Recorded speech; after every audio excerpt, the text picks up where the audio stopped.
I never thought I'd be writing something like this, but here I am. My name's Mike, and I'm pretty much just an ordinary guy, worked a decent job, married to a woman named Lisa. We've been together for about 8 years, and I thought we had a pretty good thing going. Sure, there were little arguments here and there, but that's normal, right? I mean, nobody's perfect. But lately, I started noticing weird things. Small stuff at first. Lisa's phone always face down, hiding her screen when I walked into the room, becoming more secretive about her texts. She'd brush it off, call me paranoid, said I was overthinking, but I was. Then came the bigger signs. She started dressing differently, more confident, maybe even a little provocative. She'd wear these tight tops, short skirts, and always left her phone lying around more openly. She'd say she's just feeling good about herself, but I couldn't shake the feeling that something was off. I'd catch her texting late at night, sometimes in the bathroom or when she thought I was asleep. I'd hear little laughs from her side of the bedroom while I was trying to sleep, and her phone would suddenly be in her lap face down, just out of sight. One day I decided to snoop a bit, nothing crazy, just enough to satisfy my curiosity. I grabbed her phone while she was in the shower. Honestly, I hate doing that, but I needed to know. I unlocked it, and what I saw made my stomach drop. There were messages, flirty, suggestive, borderline inappropriate. They weren't just friendly chats. They were exchanged with this guy named Jason, a robotics engineer working with her on that artificial intelligence project she's been so obsessed with. I knew she'd been spending a lot of time at the lab lately, but I didn't realize she was actually cheating. What really tore me apart was the tone of the messages. They were intimate, full of promises to meet, and even talk about how good it would feel to finally be together. I saw pictures of her in revealing clothes, and I knew this wasn't just some innocent collaboration. My mind raced. How could she do this? How could she look me in the eyes and lie so easily? That's when the betrayal hit me hard, like a punch in the gut. I felt sick, angry, heartbroken all at once. I realized she had been lying about her late nights, her working late, all for this guy. I couldn't believe I was living with a woman who'd do this to me, to us. It was like my whole world was crashing down. I didn't want to jump to conclusions until I had facts, but deep inside I knew I had enough. The next step was obvious. I had to confront her. I didn't want to scream or accuse her without proof. I needed her to own up, face what she'd done. But honestly, I didn't know how I was going to hold myself together when I did, because this wasn't just a fling, this was real. The woman I loved, the woman I trusted with everything, was out there with another man, and I had the evidence right in my hands. That night I barely slept. My mind kept circling around everything I had seen. Every time I closed my eyes, I saw her laughing with Jason, the way she looked at him in those messages, like he was some kind of prize she'd been waiting for. I felt a mixture of rage and sorrow I didn't even recognize anymore. I kept asking myself how she could betray me like this, how she could lie so easily, and what I did wrong. The worst part was I knew I had to confront her soon. The longer I waited, the worse it would get. The next morning, I decided I couldn't keep pretending everything was fine. I wanted answers, real answers. So I watched her get ready for work, trying to keep my anger in check. She was charming as always, smiling, acting like everything was normal. She even threw in a few bitchy comments about how I was paranoid and making a big deal out of nothing when I asked if she was hiding anything. That made my blood boil. She always had a way of twisting things, making me the crazy one. But I knew better. I followed her to the lab later that afternoon. I didn't want her to notice I was spying, so I kept my distance. I needed to see her with my own eyes, to see how she behaved around Jason, to confirm everything I already knew. I parked nearby and watched her walk into the building. She looked confident, more than usual. I saw Jason waiting for her outside, leaning against his car. They exchanged a glance, the kind that said more than words. I saw her touch his arm briefly, and I felt like I was punched in the chest. Then I saw her slide her hand into his pocket. That moment was like a dagger. I watched as they kissed, quick but deep enough to make my stomach turn. They didn't notice me, thank God, but I saw everything. I saw enough. She was cheating, plain and simple. There was no denying it anymore. I took a picture on my phone just in case I needed it later. I didn't want to go in there and confront her without proof. I just wanted to get out of there and breathe. When I got home, I was a mess. I didn't even try to hide it. I sat in the dark, staring at the wall, trying to process what I'd just seen. My hands trembled and I felt numb. All those years, all that trust, crushed in a matter of minutes. I kept thinking about her lies, her bitchy attitude when I questioned her, her super sweet voice when she promised she was working late. It was all BS. She was with him. My wife Lisa was lying and cheating right in front of my face. I finally decided I had enough. I needed to speak to her properly, face to face. I called her while she was still at work, told her I wanted to talk when she got home. She was annoyed, of course, asking what was so urgent, but I told her it was important. When she finally walked through the door, I was sitting on the couch, my heart pounding. She looked at me like I was a stranger. I didn't waste time. "Lisa," I said sharply, voice trembling but firm. "I saw the pictures. I saw you with Jason. Don't lie to me. I know everything." Her face froze, a sneer forming almost immediately. "Oh, so now you're spying on me. Wow, real romantic, Mike. You're always so paranoid. Maybe I do work late sometimes. Maybe I see people. Big deal." I shook my head, feeling a mix of anger and heartbreak. "No, Lisa, you don't get to lie your way out of this. I saw the way you looked at him. I saw you touch his arm. Don't even try." "Deny it." She rolled her eyes, crossing her arms. "Look, I don't have time for your crap. We're adults. We're not in high school. If you're so insecure, maybe this is all just in your head." That was the moment I realized how much her words hurt. The way she dismissed everything like I was the crazy one made me feel smaller. I wanted to smash something, scream at her, but I held back. Instead, I said, "You've been lying to me. All these months, hiding this affair. How long has this been going on?" She looked at me with that bitchy smirk. "Long enough," she said, like it was nothing. "And honestly, I don't see what's so wrong about it. I'm not happy, Mike. You're so boring, so predictable. Jason actually makes me feel alive." That was the moment I realized this wasn't just about some stupid affair. It was about her complete disregard for what we had, for me, for our marriage. I felt my chest tighten and I wanted to break something. I wanted to cry. I wanted to run away. But all I did was stare at her, feeling a mix of disgust, betrayal, and a deep, burning pain I knew was going to stay with me for a long time. After that confrontation, everything changed. I felt like I'd been hit by a truck. My mind kept replaying her words, her sneer, those moments she touched him. I couldn't sleep, couldn't eat. Every time I closed my eyes, I saw her with Jason, her smile, her hands on him. It was like she was mocking me, rubbing it in my face that I was nothing to her anymore. I kept asking myself how I didn't see it sooner, how I missed the signs, how I let her get away with lying to me for so long. It was like my whole identity as her husband was unraveling, and I was just standing there helpless. I knew I had to do something. I couldn't just let her walk out of my life and pretend it was all okay. But I also didn't want to act impulsively. I'd always been the type to think things through, even if that didn't mean I didn't get angry. I started planning my next moves, trying to think about what would hurt her the most. What would make her realize what she was throwing away? Revenge. Yeah, I guess you could call it that.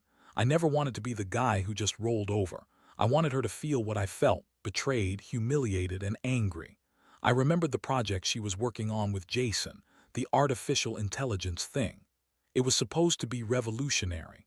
I knew about some of the security cameras installed at the lab, not just for protecting intellectual property, but also as a safeguard against sabotage. I had an idea. I needed to see her with my own eyes again, but this time I wanted undeniable proof. I started lurking online, digging into the security footage, learning how those cameras worked. I even contacted a friend at the lab, pretending I was interested in the project, just to get access to the footage. It took me a few days to get what I needed, but eventually I managed to get my hands on some clips, snippets of her meetings, her interactions with Jason, and most importantly, their encounters outside the lab. Watching those videos, I saw her kiss him again, saw them in a parking lot, her hand in his pocket. I saw her touch him in a way that no project collaboration could explain. It was clear she was having an affair, no question about it anymore. I felt a strange mixture of relief and despair. Relief because I finally had proof, and despair because I realized how deeply she had betrayed me. One night I sat her down again. I told her I had seen everything, proof on the security footage. I played the videos for her on my laptop, watching her face drain of color as she realized I wasn't bluffing. Her initial reaction was anger, calling me a stalker, a crazy man, but I wasn't going to let her dodge it this time. I told her I wasn't interested in hearing another lie, another excuse. She could try to spin it, say she loved me, say she was bored, or whatever bullshit she wanted. But the truth was out and I was done pretending. Her bitchy attitude intensified. She started yelling, calling me pathetic, saying I had no right to invade her privacy. "You're just insecure," she spat at me. "You're jealous because I found someone better than you." That hit me harder than anything. The fact that she could look me in the eyes and say that like she was proud of what she was doing made my blood boil. I realized then she didn't care about me anymore. She was just using me as a backup, a safety net until she found someone she actually wanted. I felt my fists clench and I wanted to scream, but I held it in. Instead, I told her she had a choice. She could come clean, end her affair, and we could try to work through this, or she could keep lying and I'd be gone. She looked at me, her eyes cold and unrepentant, and told me she didn't owe me anything, that her happiness mattered more, that she didn't love me anymore. That was the moment I realized the marriage was over, but I also realized I wasn't going to let her walk away without consequences. I was hurt, furious, but I wasn't naive anymore. I knew what needed to happen next. After her blatant denial and cold attitude, I knew I couldn't keep pretending everything was fine. The more I thought about it, the more I realized that staying with her, trying to salvage what was already broken, was pointless. She had made her choice, and honestly, I was exhausted. I felt like I'd been betraying myself just to keep things together for years. That night, I made up my mind. I wasn't going to be the guy who just takes it. I wanted to make her feel what she'd done to me, how much she'd hurt me, how much I'd lost. That's when I started planning my revenge, not in a destructive way, but just enough to make her see I wasn't some fool she could walk all over. The first thing I did was get rid of all the proofs she thought she hid so well. Her phone, her emails, the messages, everything that could tie her to Jason was going into the trash. I deleted the texts, the photos, everything. I didn't want her to have any more leverage. Then I started plotting my next move. I knew about the security cameras at the lab, and I had already seen enough to know that her encounters with Jason weren't just a one-time thing. They'd been going on for weeks, probably longer. I wanted her to feel exposed, vulnerable, a little bit afraid, like she'd lost control. I also knew that she was planning a weekend getaway with her friends. That gave me an idea. I contacted a friend I knew at the lab and asked about the camera footage from the past week.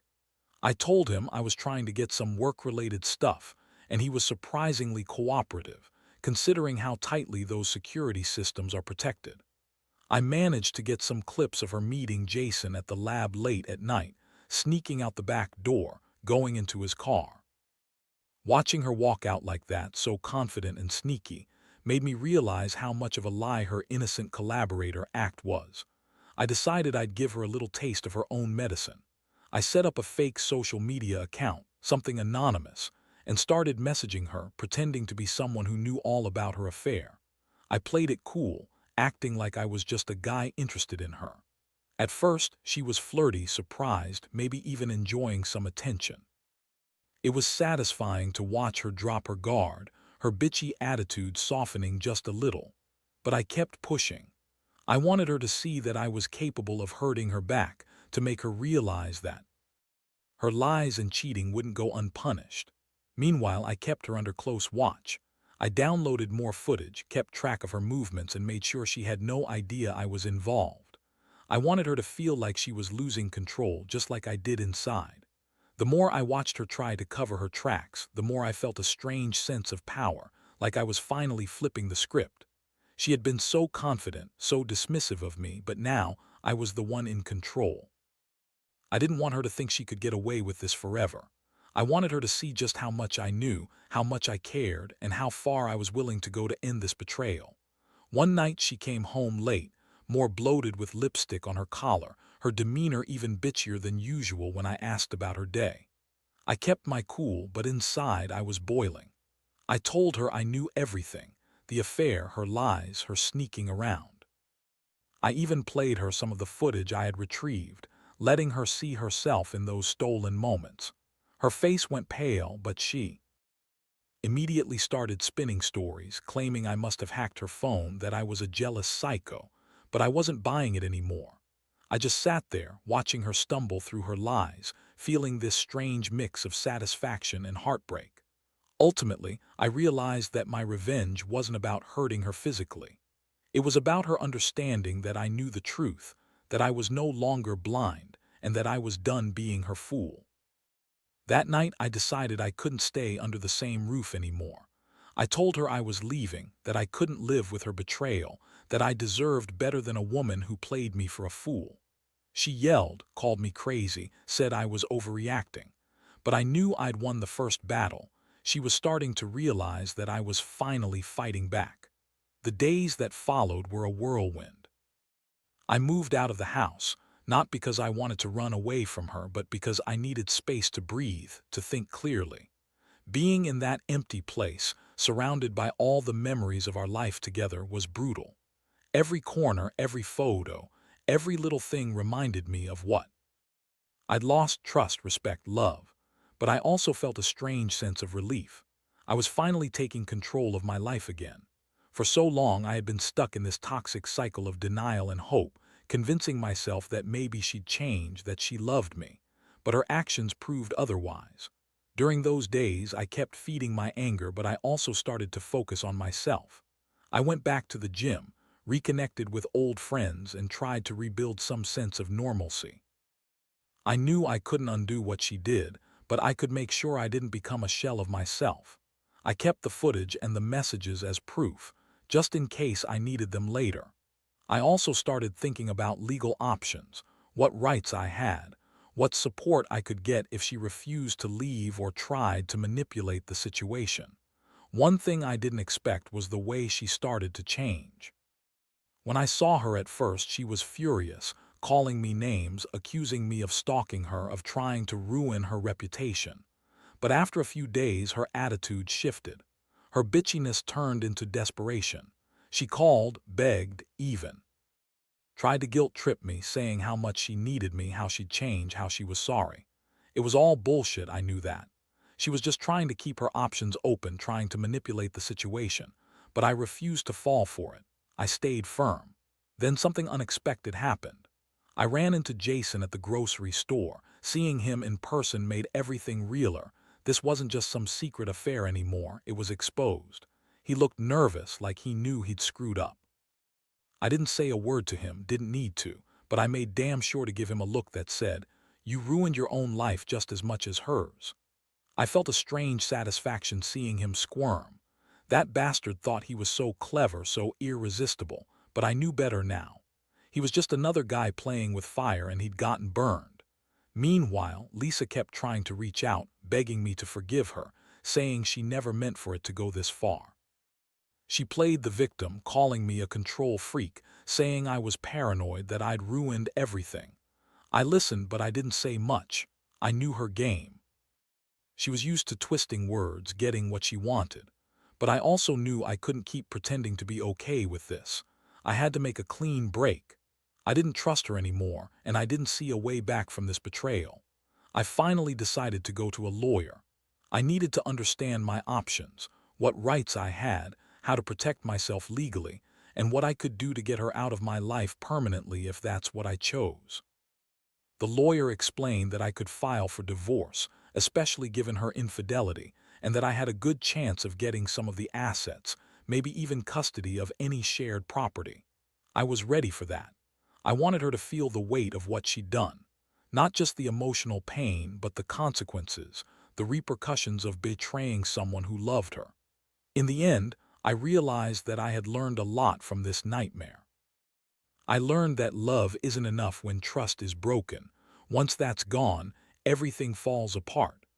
I also learned that sometimes you have to fight for yourself, even if it means hurting someone you once cared for. And I learned that revenge, in its own way, is about reclaiming your dignity, about showing the other person that you're not helpless.